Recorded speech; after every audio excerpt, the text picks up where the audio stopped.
Hello! Today we are going to be discussing feedback and learning how feedback can be beneficial in a classroom setting. So what is feedback? Feedback is defined as information about a person's performance on a task used as a basis for improvement. As teachers, feedback can be a valuable tool we use in our classrooms every day. One research group stressed that teachers should focus on what students need and how they learn, and not just on how to give more feedback in the classroom setting. This graph displays research by Mushin et al. That reflects students' thoughts and feedback. Specifically, most students found feedback either very effective or effective, and found no corrective feedback very ineffectual, and it did not help them learn or grow as students. So teachers can use feedback both positively to encourage students' learning and their growth, or it can also be used negatively and inhibit students from learning how to excel. First, let's look at some of the problems that can occur with poor feedback. One problem that occurs when teachers give poor feedback to students is that the students don't understand what they did incorrectly. Also, students aren't sure where to improve or what they need to work on specifically. And then a third problem is that teachers give feedback too late to be useful for the students, and so they feel that the feedback is worthless and inessential in their learning. So now that we've seen some of the characteristics that can occur with bad or poor feedback, let's look at some of the characteristics that are with good feedback. Good feedback is regular. It occurs frequently. It is very specific, and it tells exactly what the student needs to work on. Good feedback is also focused on content and not on people. So it doesn't critique the person, but it critiques what the person was doing or the process. And fourthly, good feedback can be applied to further learning. So it can not only be for the one specific content, but it can carry over to multiple areas of content. Brayhot and other researchers created a list of 15 specific criteria that makes feedback beneficial for both the student and the teacher. The first criterion is that teachers should recommend actions that establish specific goals and priorities. The second criterion states that teachers need to recommend actions that the recipient can control and improve on, such as working on papers, not including as much passive voice, not in a paper, which is something they can work on for the rest of their school year. Thirdly, teachers need to recommend specific actions for the students to work on. Teachers should grant students multiple instances of feedback for an assignment so that they can progress on that area. Teachers should give feedback as soon as possible, so it's fresh in both their mind and the student's mind. Feedback must focus on what the individual can work on to progress, and not just focus on the group as a whole. Feedback should give examples that reinforce the change the teacher desires to see.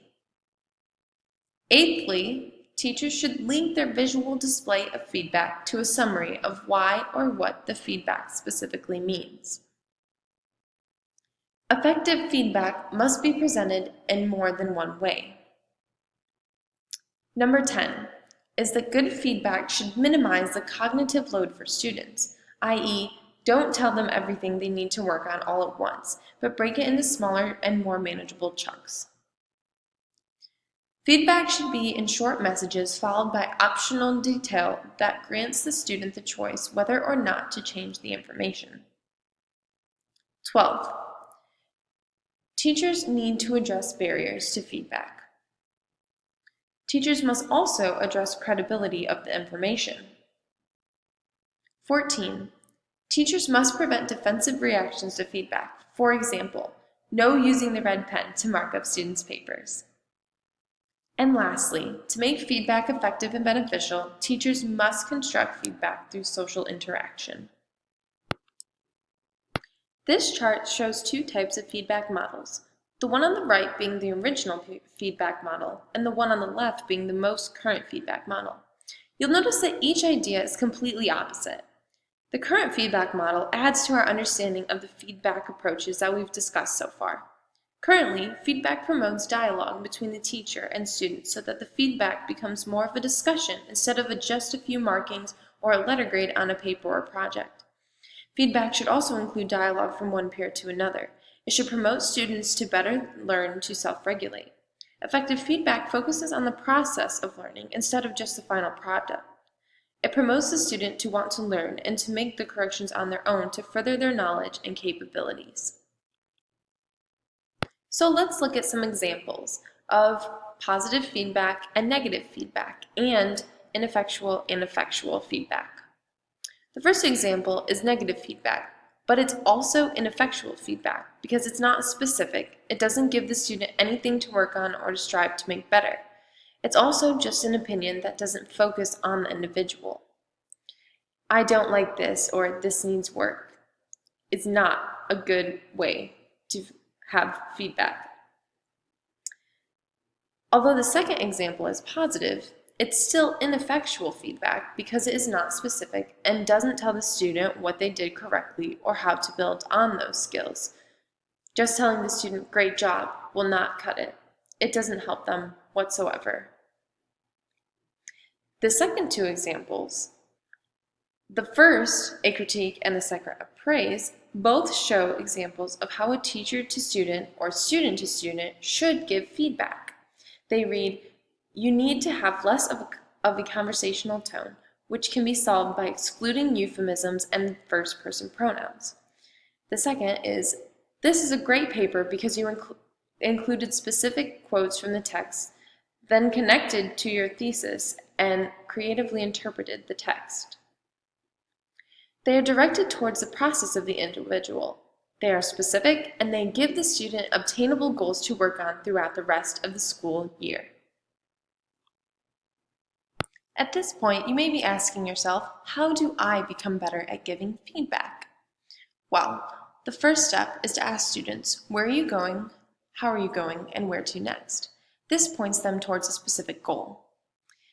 Remember that feedback is two-directional. It's important that students give the teacher feedback so the teacher can grow in their field as well. Remember to use dialogue and not just the quizzes or papers.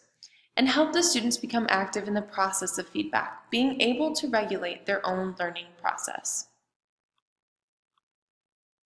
Thank you so much. I hope you've enjoyed.